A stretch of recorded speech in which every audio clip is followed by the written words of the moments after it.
Hola, ¿qué tal amigos? ¿Cómo están? Muy buenas noches. Yo soy Esdras Chabot y esto es Dinero y Poder. Xóchitl Gálvez, jefa delegacional en Miguel Hidalgo aquí en la Ciudad de México, decidió postularse a un escaño por el Senado de la República por la vía plurinominal y también por mayoría relativa. De manera sorpresiva, el Comité Ejecutivo Nacional del PRD aceptó su candidatura y ahora encabeza la lista de plurinominales. Para poder competir, dejará la jefatura delegacional el próximo jueves 28. Nos acompaña aquí en el estudio de Dinero y Poder Xóchitl Gálvez, todavía jefa delegacional en Miguel Hidalgo. Xóchitl, buenas noches, gracias por estar aquí con nosotros. Mauricio González Macarios, que tiene buenas noches. Buenas noches a todos. A ver, ¿por qué dejas la jefatura? Tú habías dicho que te quedabas y que ibas a terminar y que si no vendías tu departamento y regalabas el dinero.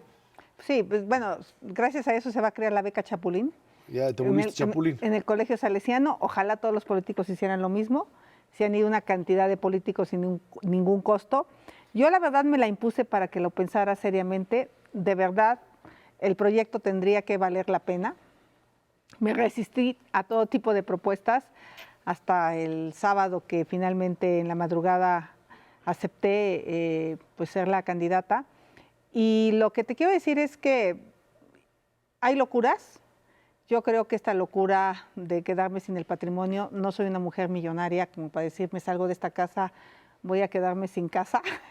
Mi marido se va con mi suegra, mi hijo se va con su hermana y pues yo voy a andar en la calle a ver dónde me cae la noche y quién me da posada.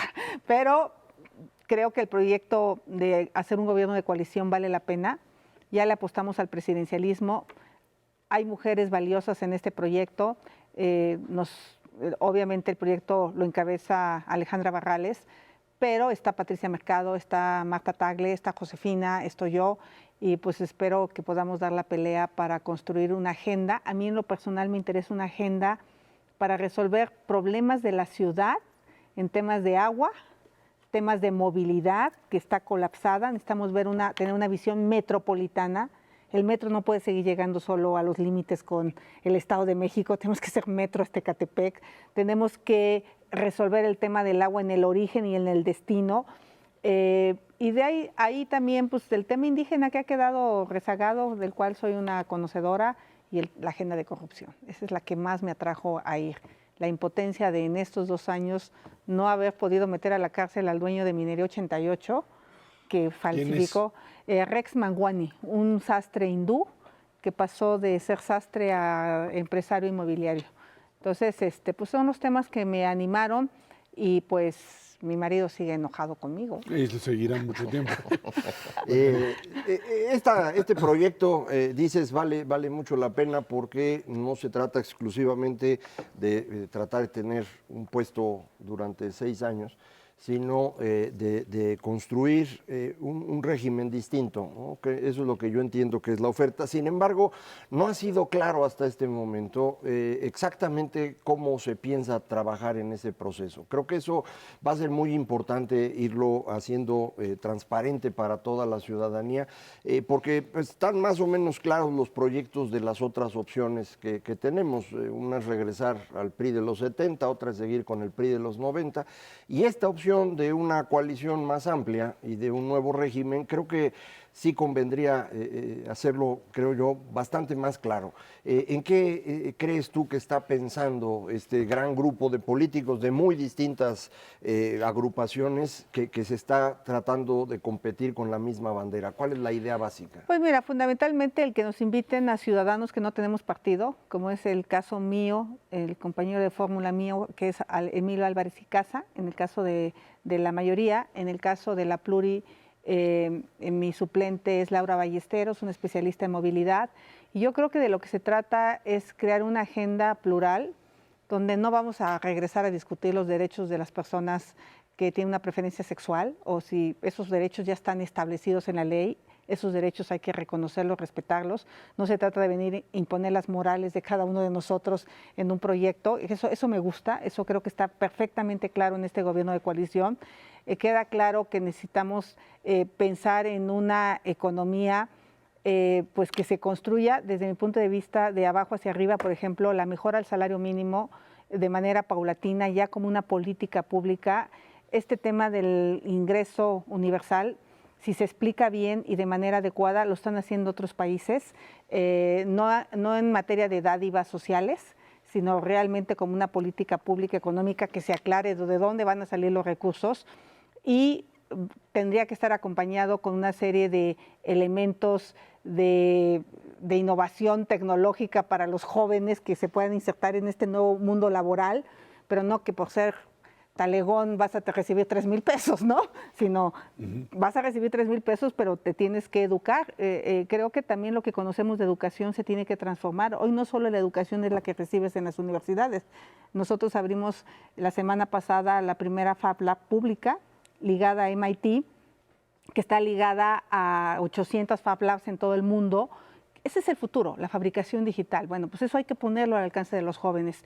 Me gusta mucho el combate a la corrupción. Sé que hay personas impresentables también en esta alianza. Hay personas a las que de verdad no hay manera de defenderlas, pero sí impulsar una agenda que permita castigar la corrupción. No es posible que en 2 años no pudimos castigar al exdelegado que se acreditó, que desvió recursos federales del Parque El Mexicanito, que la función pública ya dio el dictamen final donde hay un quebranto de 6 millones, que está casi en la esquina de Los Pinos, y no se castiga ese caso, o el Mercado Escandón, donde se desviaron 40 millones de pesos, es increíble. Entonces hay una impunidad brutal que este frente tendrá de verdad que comprometerse a resolverla y a no encubrir a nadie. Xóchitl, déjame hablar como ciudadano, yo soy vecino de la delegación. Ay, espero que y bien. no, bueno, te voy a decir una cosa, aparte, a mí me parece que después de 2 años de trabajo, sin duda ya los ciudadanos notamos la diferencia, a lo mejor no todos, pero yo hablo por algunos de mis vecinos también, en donde el comentario es, oye, pues las cosas funcionan mejor, ¿no? Las calles ya están pavimentadas, no como en zona de guerra, están mejor iluminadas, los servicios funcionan razonablemente bien, por lo menos en la parte donde yo vivo y donde viven mis vecinos, pero eso me lleva a preguntarte, ¿qué es lo que te preocupa en términos de qué dejas pendiente? Y otra pregunta vinculada con eso que es, ¿y cómo darle continuidad? Porque yo creo que los ciudadanos enfrentamos el problema de que llega alguien, trata de hacer el trabajo, es un periodo muy limitado y después puede venir cualquier otra persona que no le gusta la administración, que no tiene talento, que lo que sea, y se vuelve a caer todo lo que se construyó anteriormente. A ver, ¿Cómo ahora sí lo que cómo hacerle? blindamos. Un tema, por ejemplo, adquirimos 94 vehículos de servicios urbanos, entre ellos 44 camiones de basura. La pasada administración creo que había comprado 7 vehículos.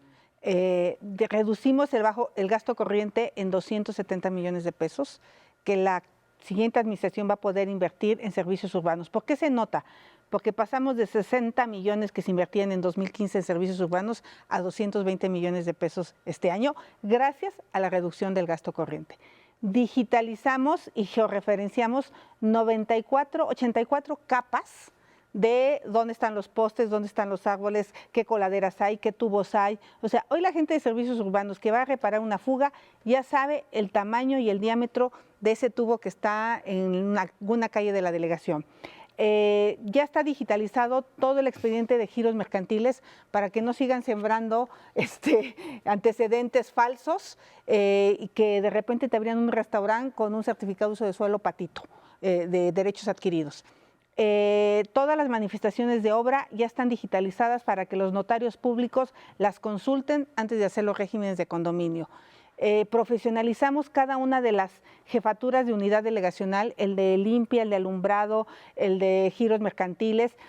Hay un manual de procedimiento de lo que tienen que hacer. O sea, la parte de abajo creció, la parte operativa, reduje significativamente la parte gerencial. Había muchos generales, 9 generales y poquitos operativos. Todo eso ya está reestructurado y realmente la persona que viene se va a encontrar una delegación primero equipada.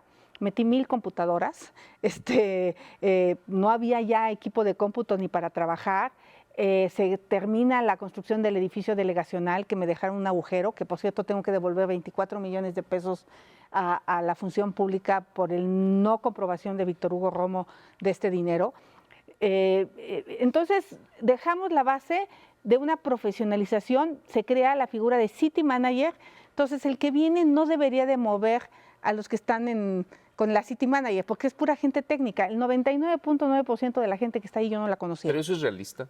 No, pensar eso? Yo creo que sí. ¿Sí? Yo creo que dependiendo, digo, obviamente, si quieren que regresen los ratas de antes, pues a lo que van a regresar es a calles con baches.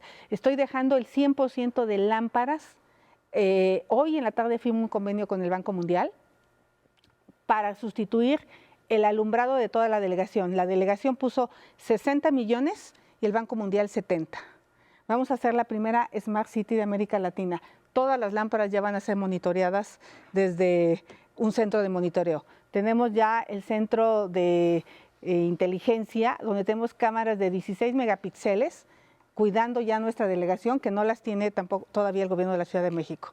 Estamos a la altura de ciudades como Londres, como Nueva York, con esta tecnología, que es una tecnología que hace analíticos. Los resultados los van a empezar a notar en seguridad pública. Entonces, sí creo que se queda una base tecnológica de profesionalización, que es lo que se tendría que hacer en todos los municipios del país. Se tendría que sacar la grilla y dejar a los técnicos. Estás muy tecnócrata, amiga. Tecnológica. Tecnológica. ¿Crees que esta apuesta del frente, esta idea de cambio de régimen y de finalmente empezar a tratar de romper con ciertas inercias, el tema de la elección va a ser lucha contra la corrupción y el tema de la inseguridad? ¿Por dónde, Xóchitl?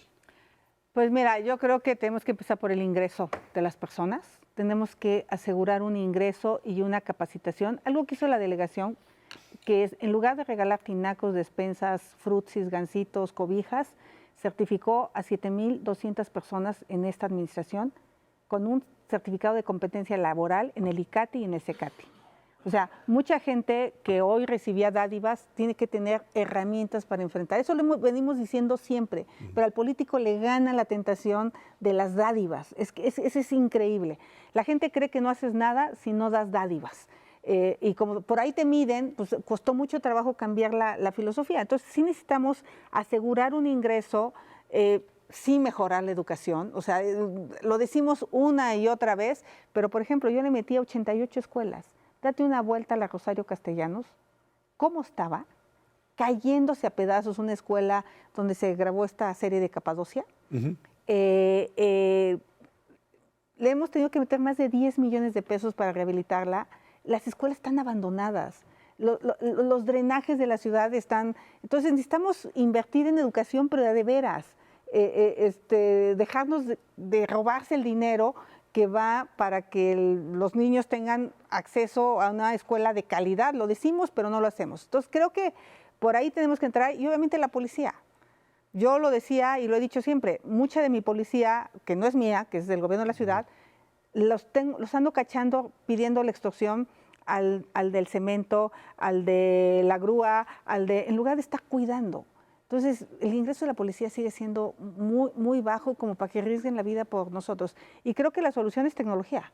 Estas cámaras que estamos colocando en la Miguel Hidalgo con toda una red de microondas por toda la delegación, que si se cae una, se enlaza con la otra y llegan a través de ciertos puntos con fibra, ya con software inteligentes donde tú metes la foto de alguien que se metió a una casa en Bosques y cruzó por Polanco, pues no viene a comer.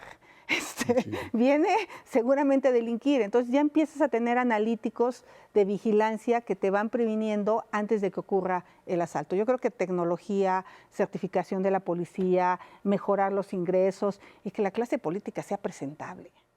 ¿No? Está difícil, ¿no? O sea, que nosotros no seamos el sinónimo de la corrupción. O sea, ¿con qué autoridad moral te presentas ante la gente si tú representas la corrupción histórica? ¿Tienes, digamos, en vista un tipo de campaña que genere dentro de la sociedad esta confianza en un político que de una u otra forma sea distinto a los demás? Porque esa es la clave en este momento, ¿no? Cómo diferenciarse de aquello que ha sido rechazado constantemente. De entrada tenemos que dejar la tentación de acarreados. Eso no genera confianza. Eso, y además son los mismos que ya los tienes, los acarreas para un evento, los acarreas para el otro, para dar la impresión de que llenas masas. Que llenas masas. Ya no funciona. Yo cuando fui candidata delegada nunca tuve un evento de más de 100 personas. Nunca. O sea, la xochicleta, no puedo hablar mucho de eso todavía, pero sí traemos en mente hacer cosas totalmente innovadoras y disruptivas, divertidas. O sea, también me voy a divertir. Es una chinga espantosa como para que te la pases mal. Y para mí, temas claves de la ciudad, movilidad, agua, son temas que se tienen que resolver. Vayan a ver el jardín infiltrante de Granada. Se inyectan 1.200 metros cúbicos de agua. Este nuevo sistema de bicicletas sin anclaje que presentamos el domingo, que están por toda la delegación, que no nos cuestan ya a la ciudad un peso, porque Covici era un modelo muy caro.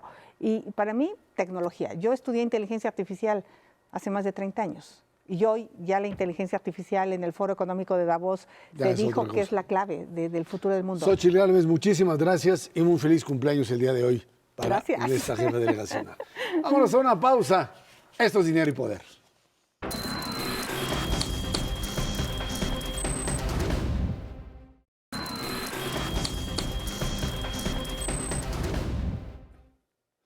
El próximo día 25 inicia en la Ciudad de México la séptima ronda de renegociación del Tratado de Libre Comercio de América del Norte. Los tres países llegan con propuestas concretas para cerrar varios capítulos. Sin embargo, entre la ronda pasada y esta que inicia el domingo, hubo un poco de tensión entre los Estados Unidos y Canadá. De gira por los Estados Unidos a principios de febrero, el primer ministro canadiense Justin Trudeau dijo que él se saldría del TLC si Washington propone un mal acuerdo. Los canadienses son los que ahora le metieron tensión al asunto, diciendo que pues hay cosas que realmente con Washington simplemente no se puede hacer nada. Y nosotros ahora sí pidiéndole a Canadá, por favor, no te salgas, no nos dejes solito con este monstruo, ¿no? Sí, yo creo que las negociaciones han estado tensas en distintos momentos y creo que a lo que no nos hemos dado cuenta, porque pues nosotros nos quejamos mucho del presidente que nos tocó, ¿no? La gente aquí no le gusta Peña Nieto, pues es porque no han visto a los otros dos, mano, porque tampoco el señor Justin Trudeau es una maravilla, tiene muy buena fama porque pues el señor es más como actor, es bastante frívolo, pero no es una persona muy calificada para el puesto que tiene, creo que ha complicado a veces las cosas innecesariamente. Este dicho de me salgo si no me gusta el acuerdo, pues creo que era algo más o menos obvio y no nos ayudaba en ese momento. De cualquier manera, creo que ahorita lo que está como tema más importante para esta ronda es el que está asociado a las reglas de origen en la industria automotriz, en donde pues tanto México como Canadá estarían perfectamente dispuestos a modificar un poco las reglas, siempre y cuando se mantenga el criterio básico que tiene que ver con que las reglas son para Norteamérica en su conjunto y no por país, que es un poco lo que Trump ha estado insistiendo y que eso es realmente absurdo. Entonces, creo que pues ya tanto México como Canadá han ido ayudando a que algunas de las propuestas insensatas de Trump tengan algo de sentido y sean aceptables, y entonces pues yo esperaría que esto vaya fluyendo. Yo percibo que hay una mejor situación hoy que en otros momentos previos de las negociaciones, pero insistiría yo lo que hemos comentado muchas veces, todo esto puede funcionar o no dependiendo exclusivamente de una sola persona, que es Donald Trump, que cualquier día puede levantarse de malas y ya se acabó todo. Bueno, yo creo que esto último que dice Macario ha ido cambiando también un poco, porque me parece que a la administración estadounidense le ha quedado, porque no es solo Trump también, no era Tess Trump, es el secretario de Comercio Wilbur Ross, es el negociador en jefe Lighthizer, y yo creo que todos han ya percibido, ya les queda más claro ahora que hace 2 o 3 meses, las desventajas que tendría para los Estados Unidos el salirse del Tratado de Libre Comercio.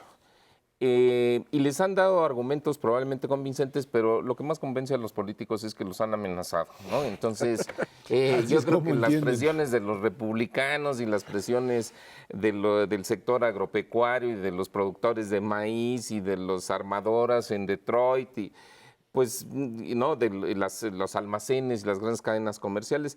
Entonces, bueno, pues Trump ahí no se arriesga, ¿no? A perder, digamos, una base importante y afectar a unos segmentos amplios de la economía estadounidense. Creo que eso lo tenemos a nuestro favor. Aquí siempre dijimos que teníamos buenos aliados. Y a mí me parece que hay señales que nos dicen que si bien todavía no se va, bueno, tenemos una ronda la semana entrante aquí en México, por cierto, no quiere decir que en esta ronda ya se vayan a cerrar el trato, pero yo creo que sí puede avanzarse en los temas que mencionó Macario, y hemos tenido señales diversas. El secretario del Tesoro ha mencionado un par de veces que sería bueno que Estados Unidos tenga un tratado de libre comercio, que lo conserve con Canadá y con los Estados Unidos. Sabemos que ha habido algunas pláticas para un encuentro posible entre el presidente Trump y el presidente Peña Nieto. ¿Dónde se dará ese encuentro y en qué fecha todavía no se sabe?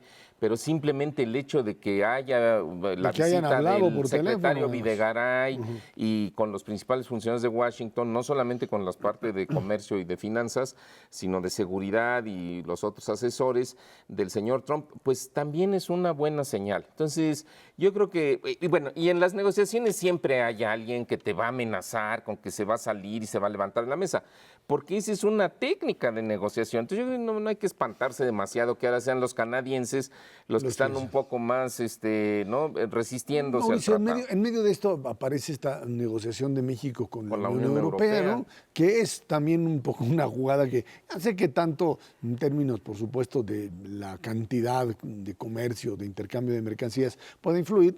No es, por supuesto, significativo en términos de la cantidad, pero sí a partir de lo que México está haciendo, tanto en el TPP-11 como en el caso de Unión Europea, como diciéndole, a ver, vamos a seguir, somos parte de este mismo, de esta zona económica, pero con su permiso, si ustedes quieren cerrar y meterle trabas, aquí tenemos otras opciones y vamos a seguir apostando por libre comercio. Mientras que en Estados Unidos el señor Trump está metido en otros problemas. Tiene problemas de armas, sigue diciendo tonterías, ahora quiere armar a los maestros para garantizar la seguridad, sigue metido en el tema Rusia, y en medio de esto creo que la posición mexicana es importante, se fortalece. Claro, está el tema electoral, que es un condicionante fundamental. Así es, Ezra. Y yo te diría, sí, mira, en materia de volumen de comercio, lo que México vende y compra con la Unión Europea no es muy grande, no comparado con Estados Unidos sobre todo. Pero eso no quiere decir que no sea importante. Para ciertos sectores en México y bueno, también en Europa, es importantísimo. Es el caso de los alimentos. Los alimentos en Europa están subsidiados en lo general. Sí.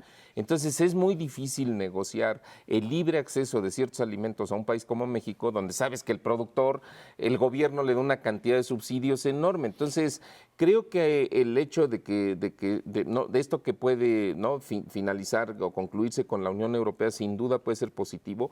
Entiendo inclusive que hay un planteamiento para permitir que Estados Unidos pueda regresar a la Alianza del Pacífico, al Acuerdo del Transpacífico.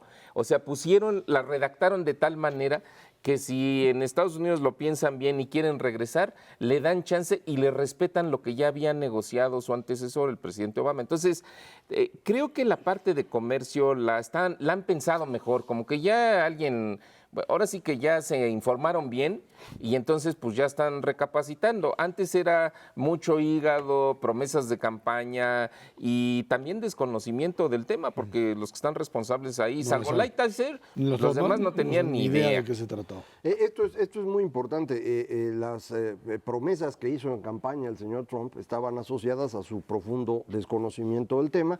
Conforme va aprendiendo en el transcurso de este año, como dice Mauricio, no sé si él o algunos de los que están a su alrededor, pero este aprendizaje les hace ver que Estados Unidos necesita mantener sus relaciones comerciales porque solito no la libra, por más que sea el país más grande del mundo.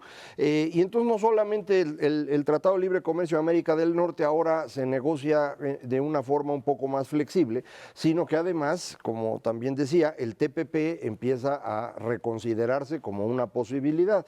Creo que esto va a ser relevante importante hacia adelante porque de otra manera no podrían funcionar correctamente la economía estadounidense y no está en condiciones tan sólidas como uno se imagina. Donald Trump festejaba todo el año pasado y todavía ahora que la economía va muy bien. Pues sí, trae una inercia, pero veía yo, por ejemplo, los datos de generación de empleo y prácticamente las 4 regiones en que dividen Estados Unidos para el análisis han dejado de generar empleos en el transcurso del último año. No es que pierdan empleos, ¿no? Pero están dejando de generar. Entonces empieza a atorarse un poco la economía y no sería un buen momento para salir con alguna ocurrencia de este tipo. El problema es ahora cómo le da reversa a las promesas de campaña. Y eso es lo que no es nada sencillo, en particular para una persona tan narcisista como el señor Trump. Entonces, pues habrá que irle encontrando una salida para que pueda decir, bueno, pero logré que hubiera mejores reglas de origen Es que en ese el es el punto. automotriz. Yo creo que no está tan difícil Sí, ahí, sí. porque la promesa de campaña es vamos a generar más empleo y más inversión en los Estados Unidos.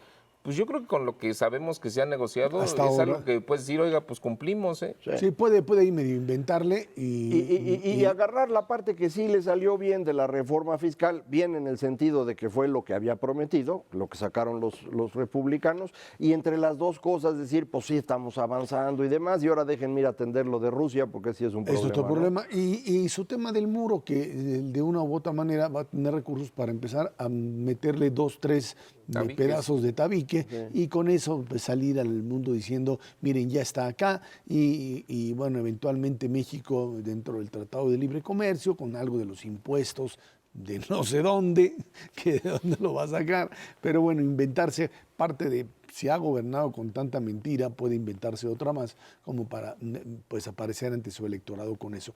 El problema yo creo que aquí son los tiempos, y esto es importante. Si para el gobierno mexicano terminar la negociación antes de la elección de junio le puede resultar importante para su candidato, o si esto se nos va hasta después de la elección, y está el tema noviembre en los Estados Unidos, ¿no? Sí, ese es parte del problema. Entramos ya en una dinámica política que no es positiva. Sería muy bueno terminar antes. No sé si esa parte también la estén entendiendo allá. Como creo que dices, sí, no ¿eh? solo Yo por creo que México, sí, ya también les cayó por el ellos. 20. Claro. Entonces, a lo mejor sí sería una muy buena idea usar esta ronda para decir, pues ya prácticamente acabamos y la siguiente ya es de jefes de Estado firmando. Y enviando a sus congresos. En México todo indicaría que esto no tiene problema, pero en un nuevo congreso, en circunstancias de una disputa postelectoral, esto se va al demonio. Sí, porque simplemente esto quedaría atascado en medio además de lo que puede suceder en Estados Unidos también, de una disputa electoral que mientras más se acerque el mes de noviembre, estaríamos metidos también en un cálculo en donde demócratas y republicanos, en un tema como Tratado de Libre Comercio, en donde es bastante impopular, pues no hay muchos que le quieren creer. Vámonos a una pausa y de regreso platicamos con usted sobre pues, el tema de las elecciones en nuestro país, los plurinominales, unos nombres que presentaron los partidos políticos que no los quieren ni en su casa. Esto es Dinero y Poder.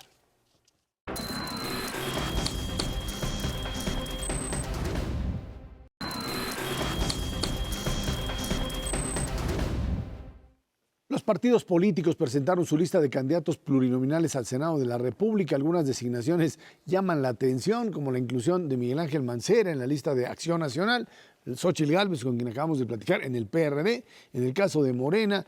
Bueno, pues sí, es una cosa de locura, hay de todo, expriistas, expanistas, experredistas, ladrones, lo que sea. En esta lista, 2 nombramientos: Nestora Salgado, excomandante comunitaria de Guerrero acusada de extorsión, robo y secuestro, y el líder minero Napoleón Gómez Urrutia, nada más acusado de robarse $55 millones que pertenecen a los trabajadores del sindicato minero.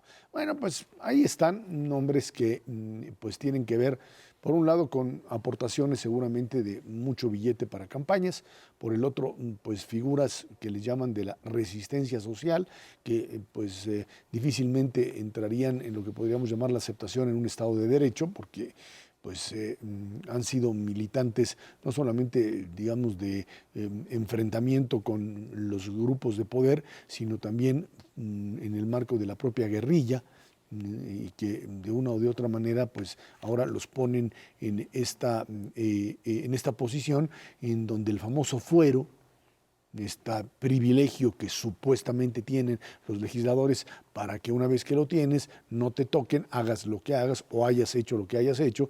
Bueno, pues ahí están estas figuras.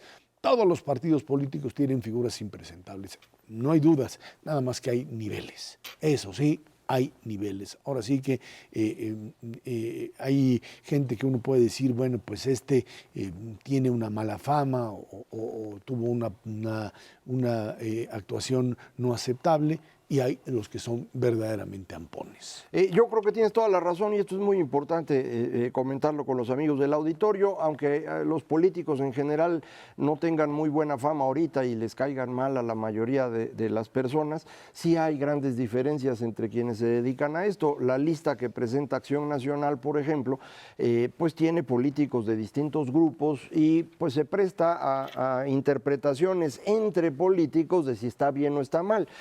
Por ejemplo, el señor Ricardo Anaya paga la relación con los que iban a ser sus opositores, por ejemplo, Moreno Valle y Miguel Ángel Mancera, con una candidatura segura al Senado. Lo que me hace pensar que las acusaciones del grupo de Margarita Zavala deben ser al menos exageradas, porque los otros sí consiguieron algo, pues me imagino que ella también lo hubiera conseguido de no haberse enfrentado como lo hizo, eso me imagino.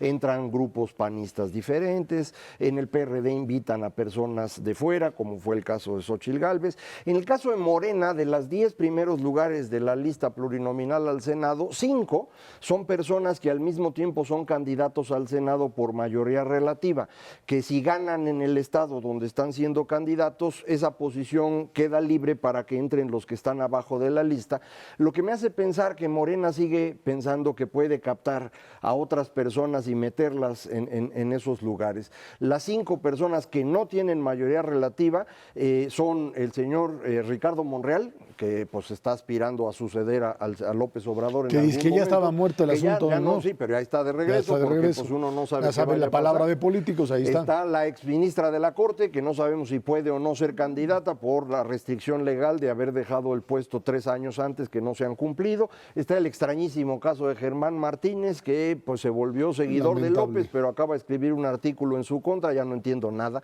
Y están estos dos que tú comentabas de personas pues que cuando menos tienen procesos legales en su contra abiertos, como no hay juicio todavía, podrían ser candidatos, pero no sé si sea la mejor idea andarlos trayendo, aunque ya Alfonso Romo pues dice que en realidad Napoleón Gómez Urrutia es prácticamente igual a Nelson Mandela. Hágame usted el favor.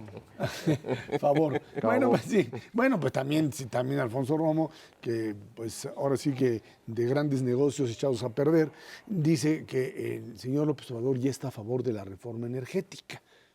Yo no he escuchado a un López Obrador diciendo que ya está. Pues se lo ha de haber dicho en privado. O sea, una cosa es lo que dice Alfonso Romo y otra cosa es lo que esté pensando López Obrador. A lo mejor piensa como ahora dice Romo, pero lo más probable es que no sea el caso. Entonces, eso pues yo me imagino que también son estrategias de campaña, ¿no? Los políticos usan el engaño para, ¿no?, quedar bien con los diferentes grupos de ciudadanos. Y bueno, pero a mí lo que me llama mucho la atención, efectivamente, bueno, todavía no conocemos las listas del PRI, entonces ahí no podemos decir nada porque no hay materia. Pero seguramente pero bueno, serán... pero siempre hay cosas que comentar. A mí sí me llama mucho la atención, sin duda, también la parte de Morena, el contraste entre personajes como Napoleón Gómez Urrutia, como Félix Salgado, como Pastora Salgado, con personas como Germán Martínez o como Olga Sánchez Cordero.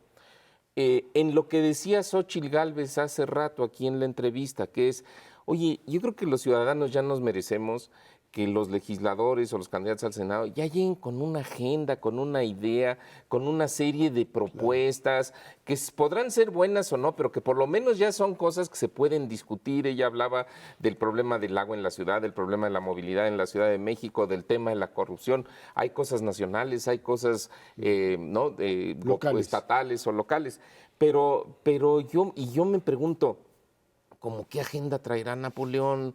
¿no? Como qué agenda podrá traer Félix Salgado, que cuando fue alcalde de Acapulco realmente fue un desastre en las ciudades, cuando muchos de los grupos del crimen organizado se empiezan a sentar en el puerto de Acapulco. Entonces, ahí francamente no entiendo. Tampoco entiendo, ¿no?, estas declaraciones que ha hecho López Obrador, en donde dice es que no hay que usar el fuero, que hay que desaparecer el fuero porque precisamente es un escudo para los corruptos y pues es lo primero que está aprovechando. Y entonces ahí sí como que dices, bueno, ¿qué le ofrecieron y por qué se dio? ¿Qué le ofrecieron cada uno de estos personajes a López Obrador y por qué se dio, ¿no? Y les da este lugar prominente en el Congreso. En el Congreso tiene que ver con el la tema de Federación. este programa que es dinero y poder. Exactamente. Yo creo que es eso, tanto el caso de Napoleón Gómez Urrutia como del Baester Gordillo, líderes que fueron corporativos, que han sido desplazados, que tienen mucho dinero y que quieren regresar a controlar sus sindicatos, pues se acercan a López Obrador. López Obrador necesita los recursos para las campañas y pues órale, ¿no? Vénganos tu reino, aquí todo se perdona. Sí hay un problema muy serio, ya recientemente el señor López Obrador, creo que es muy transparente, yo creo que no está engañando a nadie. Él está diciendo con toda claridad lo que va a hacer. Él va a tener todo el poder, va a destruir la relación con las instituciones y va a instaurar una constitución moral, en donde todos vamos a tener que tener la misma ética que a él le parece conveniente, que fue la que expresó frente al partido Encuentro Social, que es uno de los que lo postulan, y la razón por la cual el senador más conservador que teníamos, el panista jalisciense Chema Martínez, pues acaba de dejar al PAN para irse a Morena, porque pues ahí es donde está el núcleo conservador que a él le gusta. Ahí habría alguna lógica. Lo que sí parece verdaderamente lamentable es la figura de Germán Martínez, un liberal. Si uno lee un artículo que publicó en Reforma hace no mucho tiempo, hablando precisamente de lo que representaba Andrés Manuel en términos del modelo conservador, por supuesto antiliberal, de regreso a las viejas formas, y de repente pues te vendes por un plato de lentejas, pues la verdad esto suena o a corrupción o a venta política. No quiero decir una palabra más fuerte, pero la verdad es que el hecho de que haya estado pues en el ostracismo político, o sea, abandonado durante 9 años, y de repente de la noche a la mañana dices, pues yo creo que Andrés Manuel es el cambio, después de que tú escribiste, lo dijiste públicamente, militaste en contra de él. Una cosa es Gabriela Cuevas y su bajo nivel intelectual o su propia desempeño político, pero alguien como Germán Martínez, eso sí es verdaderamente lamentable. Yo creo que pues en algún momento va a tener que explicar esto. Las explicaciones de hasta ahorita no han sido ninguna muy útil. A mí sí me preocupa mucho este grupo de personas que nos están haciendo la intermediación entre López Obrador y los demás. Poncho Romo explicándonos cómo la verdad es que sí va a respetar la reforma lo que el presidente quiso decir, y va a mantener el aeropuerto. Pues sí, mano, pero si el señor López gana, el del poder es él, no Poncho Romo. Exacto. Y en el caso de Germán, que le está dando pues digamos una especie de lustre académico a un equipo de senadores que son deplorables los demás, me parece que también está cometiendo el mismo error. Me da la impresión que el señor Germán cree que después de la elección efectivamente vamos a tener que crear un nuevo régimen político y él va a ser partícipe de ello. Y creo que lo que quiere es ser fiscal general de la nación, que eso es lo que finalmente quiere ser, pero yo incluso desde el Senado, yo me imagino que independientemente de quién gane, pues en estas condiciones difícilmente Germán Martínez podría hacer eso. Y si esta es la forma como la quiere ser, pues así me no parece puede. lamentable. Pero ahí hay un detalle curioso, porque Germán escribe un artículo en Reforma diciendo que López Obrador o su equipo le ofrecen esta posición. Primer problema, esa posición no la puede ofrecer el presidente de la República. Entonces, aunque llegara López Obrador a la presidencia, no podría hacerlo,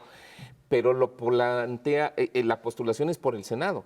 Entonces, qué curioso que de repente Germán ahora va a estar en el Senado. Puede ser una jugada de 3 bandas en donde no hemos visto ahí todavía el final, pero efectivamente yo creo que tiene mucho que aclarar, porque sí... pues ha desconcertado. Yo tengo una preocupación muy seria al respecto. Si como van ahorita los números, Morena podría obtener el 40% del Congreso. Si gana López Obrador, tiene 40% del Congreso. Él que ha gobernado sin hacerle caso a la Asamblea cuando estaba en el DF. Y Morena, que ha bloqueado a la Asamblea los últimos 3 años, pues van a romper el orden establecido con mucha tranquilidad. Yo no sé por qué hay gente que lo duda. Y si no gana López Obrador y hace un berrinche como el del 2006, pero ya no con menos de 30% del Congreso, sino con 40 o más, ¿qué vamos a hacer? Entonces, en cualquiera de los dos casos, esto parece una apuesta perdida, ¿eh? Y es una apuesta además peligrosa para un modelo institucional que supone que tiene pesos y contrapesos con los cuales pues tratar de controlar lo que sería pues distintas opciones políticas que no necesariamente están dispuestas a aceptar las reglas del juego. Vámonos a una pausa y de regreso platicamos con usted sobre los costos económicos de las campañas y por supuesto el tema de la corrupción en el país. Esto es Dinero y Poder.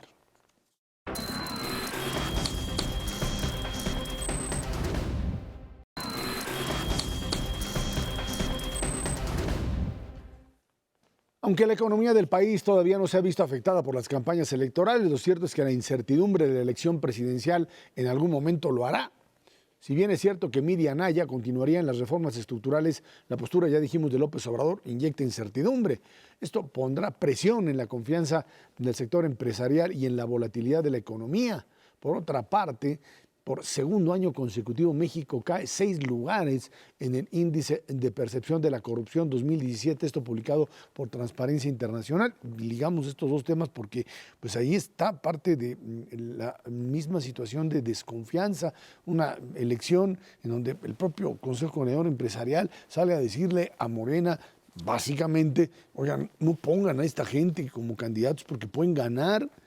Y esta es una parte fundamental. Y en medio de esto, pues esta percepción de un país como México, en donde el tema corrupción ya no solamente es el centro de la atención para la elección, sino te habla de la percepción que se tiene afuera de un país que simplemente no aplica un Estado de Derecho supuestamente existente, Mauricio. Es correcto, Ezra, pero y efectivamente, si tú hablas con el empresariado nacional y si tú ves con los inversionistas del exterior, sí hay inquietud porque efectivamente hay mayor incertidumbre sobre quién puede resultar triunfador. Y lo que más les preocupa es si el nuevo presidente de México pues es capaz o no de modificar las reglas de comportamiento de la economía, porque ellos tienen muchos recursos invertidos en el país y obviamente pues eso preocupa. Sin embargo, yo te diría que no existe todavía, bueno, esta incertidumbre, en lo personal, creo que va a ir creciendo conforme se acerque la fecha de la elección. Eso no se va a disminuir, se va a acrecentar. Pero lo que sí te diría es que hasta el momento no se refleja en los números de la economía, ni en las estimaciones de los analistas, ni en las acciones de los empresarios nacionales o extranjeros. O sea, los empresarios no están invirtiendo mucho, pero porque la perspectiva de crecimiento de la economía es relativamente baja, entonces, pero no se han salido de curso. Segundo, si vemos las tenencias de valores gubernamentales de parte de los inversionistas extranjeros, que no son personas, son instituciones, son fondos de pensiones y demás, pues no se han movido, o sea, realmente no podemos pensar que estén retirando los capitales del país. Y el manejo económico, bueno, pues hay que reconocer hasta donde se puede, la administración del presidente Peña Nieto está tratando de mantener las cosas más o menos en orden, las finanzas públicas que no se les desboquen, el Banco de México está subiendo las tasas de interés, eso es doloroso, pues es lo que hay que hacer para que la inflación baje.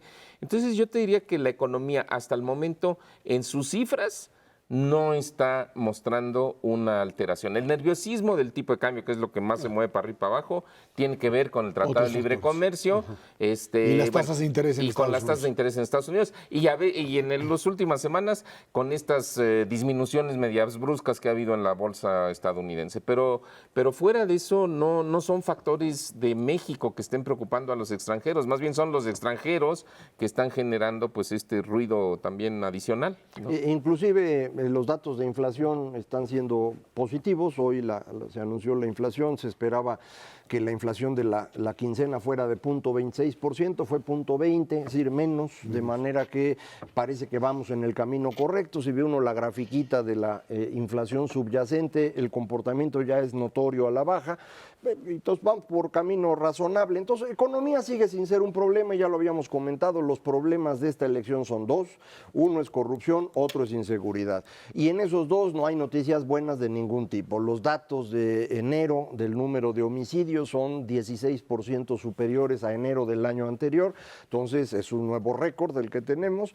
Y en materia de transparencia o pues, explícitamente de percepción de corrupción, ya dabas el dato, estamos en el lugar 135 de 180 países en el mundo. La sorpresa es que hay 45 que tienen una percepción peor que la nuestra. Yo no sé cuáles son esos países, no me he metido a ver. En América Latina tradicionalmente estábamos solo arriba de Bolivia y Venezuela.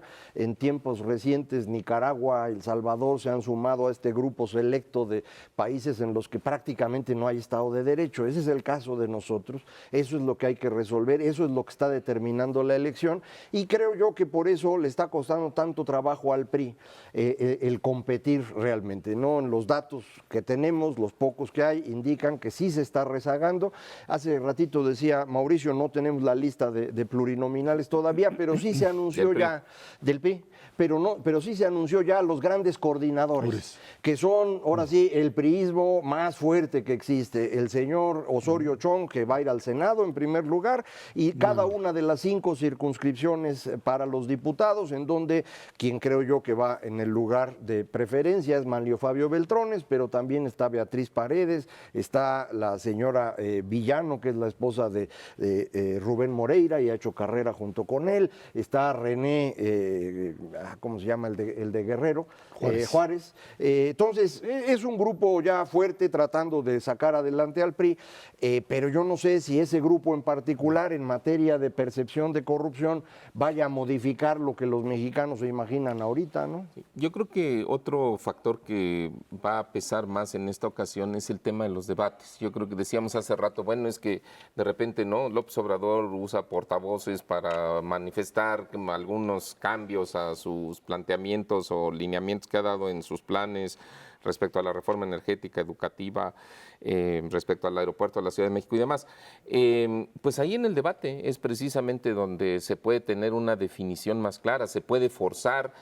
Para eso son los debates, ¿no? Para que quede más claro para la ciudadanía en dónde están parados los candidatos y qué es lo que pueden hacer. A mí me parece que en esta ocasión van a jugar un papel más importante del que han tenido en el pasado, y que a partir de ellos pues se pueda conocer más dónde está parado cada quien y qué es lo que puede hacer, y tratarse de quitar algunos de los negativos si hacen un buen debate, ¿no? Ahora, lo cierto es que hay una realidad que difícilmente se va a mover de aquí a la elección. El tema corrupción y el tema inseguridad no lo Esos no van a mover. cambiar. Y creo que lo que te va finalmente a funcionar es hasta qué punto la ciudadanía le cree a cada uno de los 3 candidatos fuertes que tienen la capacidad de darle la vuelta a esto, ¿no? Más allá del tema de encuestas, que insistimos, pues estamos prácticamente igual que como empezamos, porque más o menos, porque puedes tener unos puntos más, unos puntos menos, porque apenas van a comenzar las campañas. Lo que te va a definir, tú dices los debates, yo te diría no solamente los debates, sino esta credibilidad que logres lanzar sobre la ciudadanía con respecto a tu capacidad para enfrentar corrupción e inseguridad. Y yo creo que ahí es donde el tema puede comenzar a moverse de una u otra forma. A mí, como figura, esto le puede dar, como persona, la posibilidad de avanzar siempre y cuando se pueda deshacer de la marca que trae como partido, y eso está canijo. López Obrador tiene una inercia partidaria y personal que lo puede hacer o avanzar o incluso retroceder en función de ese tema, y un Ricardo Anaya que precisamente por ello está siendo acusado fuertemente del tema de triangulaciones, desvío de recursos, corrupción, porque saben muy bien que ese es el punto que lo puede tumbar. El que aparezca más vinculado al tema corrupción, el que aparezca más vinculado al tema, digamos, de suciedad o incapacidad, ese es el que queda fuera de la jugada. Es indudable. Yo pienso que hay una posibilidad de sacar el tema de corrupción a favor del gobierno, y sería que empezáramos a ver resultados muy claros y contundentes en el caso de los exgobernadores que perdieron la razón y se robaron miles de millones de pesos, o en el caso Odebrecht y su relación con Pemex, o con lo que hizo Pemex comprando la planta de fertilizantes que estaba quebrada. Ese tipo de cosas ayudarían al candidato del PRI, pero no se ve que se hagan, las hemos propuesto desde hace tiempo aquí como solución, no lo hacen. Entonces parece que su única alternativa es decir, no, pero es que Anaya es peor, porque miren, compró un terreno y luego lo revendió y por eso. Ahí tienen el problema de que si esa cosa no funciona, le van a dar un empujón al señor Anaya del que ya no se van a recuperar. López Obrador siempre ha vendido que él es una persona honesta, es honesta en el sentido tradicional mexicano, que significa que no toma dinero para él, pero sí para las campañas y sí para los amigos y la familia, eso sí ha ocurrido. Y creo que la gente que ha estado rodeándolo en este ánimo de atraer a todos, pues cada vez está más impresentable. Entonces, tampoco va a ganar por ahí mucho. Vamos a ver cómo se acomoda. Mauricio González Macaro Esquetino, muchísimas gracias. Gracias a usted que nos ve y nos escucha aquí en Canal 11 todos los jueves a las 10 de la noche. Dinero y Poder. Estamos en la radio Noticias MBS en el 102.5 del FM de lunes a viernes de 5 a 7 de la noche. Por nuestra parte, muchísimas gracias y muy buenas noches.